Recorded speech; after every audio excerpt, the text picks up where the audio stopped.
Pernahkah kalian membayangkan sebuah tanah yang begitu kaya, begitu luas, dan dihuni oleh manusia-manusia cerdas? Sebuah gugusan ribuan pulau yang menjadi persimpangan angin muson, jalur perdagangan kuno, dan pusat pertemuan budaya dari timur dan barat. Itulah Nusantara, bukan sekadar sebuah nama, tetapi sebuah peradaban besar yang jejak-jejenya seolah tercerai-berai oleh waktu. Selama ini, kita mungkin hanya mengenal sejarah yang dimulai di buku pelajaran. Sejarah yang seolah baru lahir pada abad ke-4 atau ke-5 Masehi, dengan nama-nama seperti Tarumanagara, Kutai, atau Sriwijaya. Tapi, bagaimana jika saya katakan bahwa cerita yang kita tahu hanyalah sebuah bab kecil dari sebuah buku yang jauh lebih tebal? Riset modern dan penemuan-penemuan baru mulai membuka halaman-halaman yang selama ini tersembunyi, memperlihatkan sesuatu yang jauh lebih dalam, jauh lebih tua, dan jauh lebih megah. Episode pertama ini akan membawa kita menyelami jejak-jejak leluhur yang disembunyikan. Bersama-sama, kita akan mengungkap fakta-fakta yang akhirnya terungkap. Siapkah Anda melihat Nusantara dengan cara yang sama sekali berbeda? Mari kita mulai dari sebuah bukti yang tak terbantahkan. Sesuatu yang bisa kita lihat dan kita sentuh hingga hari ini. Bukti megalitikum. Nusantara ternyata adalah rumah bagi beberapa situs megalitikum tertua di Asia Tenggara. Coba bayangkan, jauh sebelum piramida Giza dibangun, jauh sebelum Kolosium di Roma berdiri, leluhur kita sudah mendirikan struktur-struktur batu yang monumental. Situs seperti Gunung Padang di Cianjur, misalnya, struktur punden berundak ini menunjukkan tingkat rekayasa dan organisasi sosial yang luar biasa. Penanggalan karbon pada lapisan-lapisan di bawahnya bahkan mengindikasikan usia yang sangat tua. Ada yang menyebut hingga 20.000 tahun. Meskipun masih menjadi perdebatan ilmiah, satu hal yang pasti, situs ini jauh lebih tua dari yang kita kira. Lalu ada kompleks percandian Batu Jaya di Karawang. Reruntuhan Candi Bata ini, yang diperkirakan berasal dari abad pertama Masehi, membuktikan adanya peradaban maju yang sudah mampu membangun struktur keagamaan yang kompleks jauh sebelum era Sriwijaya. Di Sumatera Selatan, ada Gua Harimau yang menjadi saksi bisu tradisi penguburan kuno. Di sana, ditemukan ratusan kerangka manusia dari ras Australomelanesid dan Mongoloid yang dikuburkan dengan tradisi yang sangat teratur. Ini adalah bukti adanya masyarakat yang sudah memiliki sistem kepercayaan dan ritual yang mapan ribuan tahun lalu. Jangan lupakan juga situs megalitik Pasemah di dataran tinggi Sumatera Selatan. Arca-arca manusia menunggangi gajah atau kerbau menher-menher raksasa dan dolmen-dolmen kuno menunjukkan sebuah kebudayaan yang artistik dan sangat terhubung dengan alam sekitarnya. Teknologi batu yang mereka gunakan untuk memahat karya-karya ini sungguh luar biasa untuk zamannya. Penanggalan karbon dan luminescence dari berbagai riset akademik menunjukkan bahwa aktivitas di situs-situs ini bisa mencapai 7.000 hingga 20.000 tahun yang lalu. Sekarang, coba kita bandingkan. Jika sejarah resmi kita baru dimulai sekitar 1.500 tahun yang lalu, lantas apa artinya penemuan-penemuan ini? Ini berarti ada rentang waktu ribuan, bahkan puluhan ribu tahun dari sejarah kita yang hilang dari narasi umum. Leluhur kita bukanlah masyarakat primitif yang baru mengenal peradaban di abad keempat. Mereka adalah para pembangun, para seniman, dan masyarakat terorganisir yang jejaknya masih berdiri kokoh hingga kini. Selanjutnya, mari kita berlayar melintasi waktu, mengikuti jejak pelot-pelot ulung Nusantara. Selama ini, kita mungkin berpikir bahwa leluhur kita adalah masyarakat agraris yang terisolasi di pulaunya masing-masing. Tapi, temuan arkeologis membantah keras pandangan ini. Ada bukti kuat yang menunjukkan adanya kontak maritim purba, hubungan perdagangan yang sudah terjalin sejak ribuan tahun sebelum Masehi. Bayangkan lautan di sekitar kita saat itu, bukan sebagai pemisah, melainkan sebagai jalan raya yang ramai. Para pelaut Nusantara dengan kapal-kapal mereka yang tangguh sudah menjelajahi Samudra Hindia, menghubungkan kepulauan ini dengan pusat-pusat peradaban dunia lainnya. Buktinya, manik-manik kaca dari Asia Selatan ditemukan di berbagai situs kuno di Indonesia, seperti di pesisir Jawa dan Sumatera. Penanggalannya menunjukkan benda-benda ini sudah ada di sini sejak 3.000 hingga 1.000 tahun sebelum Masehi. Ini bukan sekadar barang bawaan biasa. Ini adalah bukti adanya jaringan perdagangan yang sistematis. Tidak hanya itu, fragmen-fragmen tembikar dari India Selatan juga ditemukan di situs-situs seperti Buni di Jawa Barat. Motif dan teknik pembuatannya menunjukkan adanya kontak langsung atau tidak langsung dengan peradaban di seberang lautan. Bahkan, motif tekstil pada beberapa arca kuno di Nusantara menunjukkan kemiripan yang mencolok dengan kain-kain tradisional dari daerah Tamil Nadu di India dan Sri Lanka. Ini adalah bukti pertukaran budaya yang terjadi melalui jalur laut. Salah satu bukti tertulis yang paling menarik adalah sebuah catatan kuno dari seorang pelaut Yunani Mesir bernama Pericles Maurice Erythraei yang ditulis sekitar abad pertama Masehi. Dalam catatannya, ia menggambarkan sebuah jaringan dagang di Samudra Hindia yang sangat ramai. Meskipun tidak menyebut nama Nusantara secara langsung, deskripsinya tentang pulau-pulau di timur yang kaya akan rempah-rempah sangat cocok dengan kondisi kepulauan kita. Apa artinya semua ini? Ini berarti leluhur kita bukanlah penduduk yang terpencil dan terisolasi.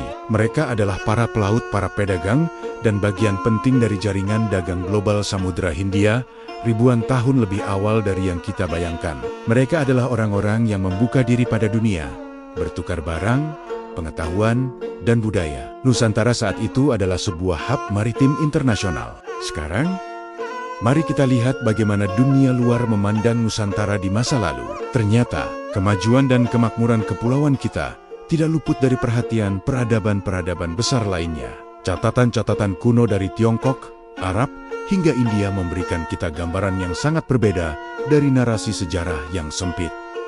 Mari kita mulai dari Tiongkok. Catatan dari dinasti Han yang berkuasa sekitar 200 tahun sebelum hingga 200 tahun sesudah Masehi sudah menyebutkan adanya utusan dari negari-negari di selatan yang membawa upeti dan menjalin hubungan diplomatik. Mereka menggambarkan negeri-negeri ini sebagai penghasil emas, perak, dan barang-barang berharga lainnya. Salah satu kerajaan yang disebut adalah Yetiao di Jawa, yang digambarkan sangat makmur. Berlanjut ke dinasti Tang, sekitar abad ke-7 hingga 10 Masehi, deskripsinya menjadi lebih detail. Catatan Tiongkok menggambarkan kerijen-kerijen di Nusantara, seperti Sriwijaya yang mereka sebut Shili Fosi.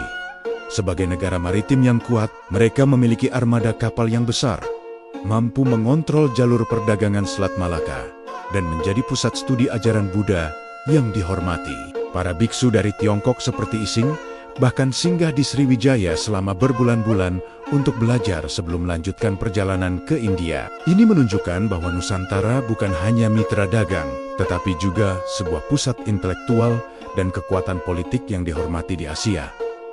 Lalu kita beralih ke catatan para penjelajah Arab.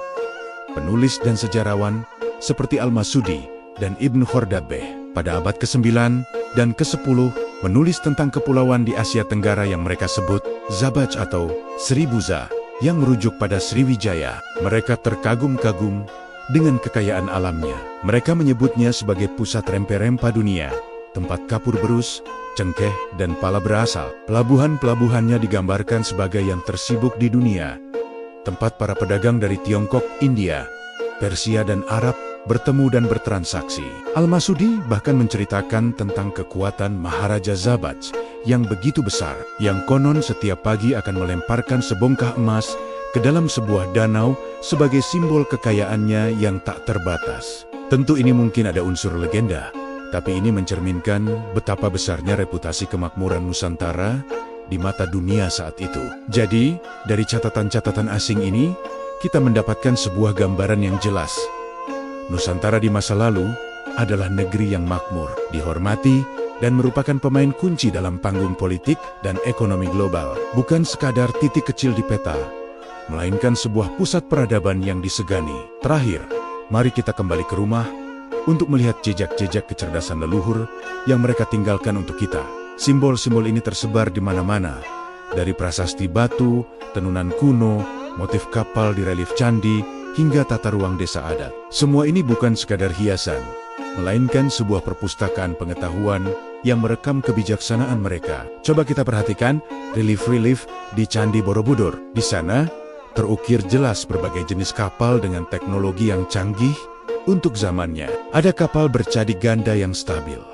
Ada kapal besar dengan beberapa tiang layar yang mampu mengarungi samudra. Ini adalah bukti visual dari kemahiran maritim yang sudah saya sebutkan tadi. Mereka bukan hanya pelaut, mereka adalah insinyur perkapalan yang ulung. Dari prasasti-prasasti batu, seperti prasasti Talang Tuo peninggalan Sriwijaya, kita belajar tentang sistem kosmologi dan kepedulian mereka terhadap alam. Prasasti itu bukan berisi tentang penaklukan, melainkan sebuah doa dan komitmen seorang raja untuk membangun taman, menanam pohon-pohon yang bermanfaat bagi semua makhluk, dan menjaga sumber air agar kemakmuran bisa dinikmati bersama. Ini adalah sebuah konsep pembangunan berkelanjutan yang sangat modern, yang sudah dipraktikkan 1300 tahun yang lalu. Lalu ada sistem pengelolaan air atau irigasi yang kita kenal sebagai subak di Bali.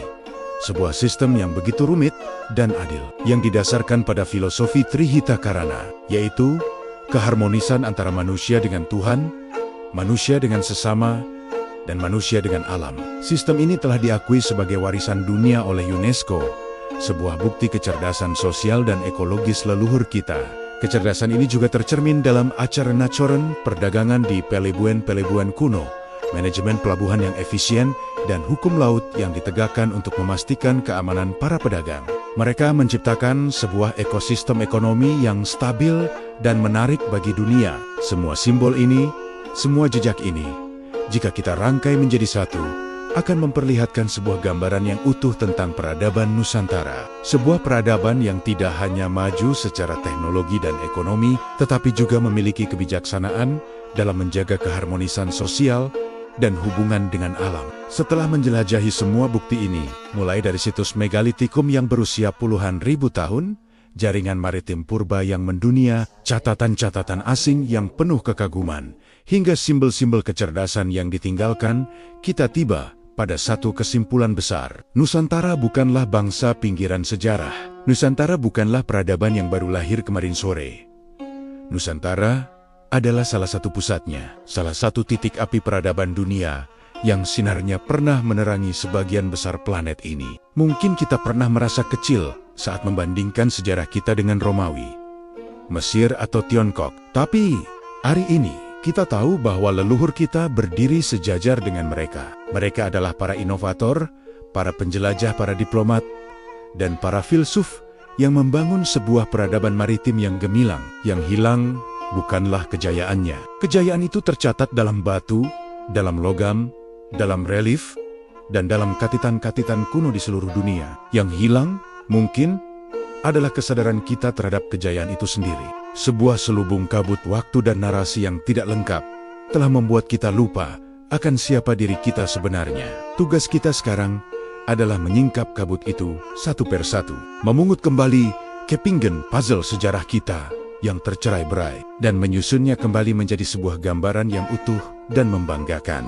Sejarah ini bukan untuk menyombongkan diri, tetapi untuk menjadi cermin untuk melihat potensi luar biasa yang kita warisi. Gen para pelaut ulung, gen para pembangun candi, gen para pedagang yang cerdas, itu semua masih mengalir dalam darah kita. Ini baru episode pertama. Perjalanan kita untuk mengungkap kembali Nusantara Jaya baru saja dimulai. Di episode-episode selanjutnya, kita akan menyelam lebih dalam ke dalam keajaiban Sriwijaya, kemegahan Majapahit, dan berbagai kerajaan lain yang membentuk mozaik Nusantara. Terima kasih sudah menyimak sampai akhir. Jangan lupa untuk subscribe channel Sanggama, nyalakan loncengnya, agar kita bisa terus berjalan bersama dalam perjalanan mengungkap jejak leluhur yang luar biasa ini. Sampai jumpa di episode berikutnya.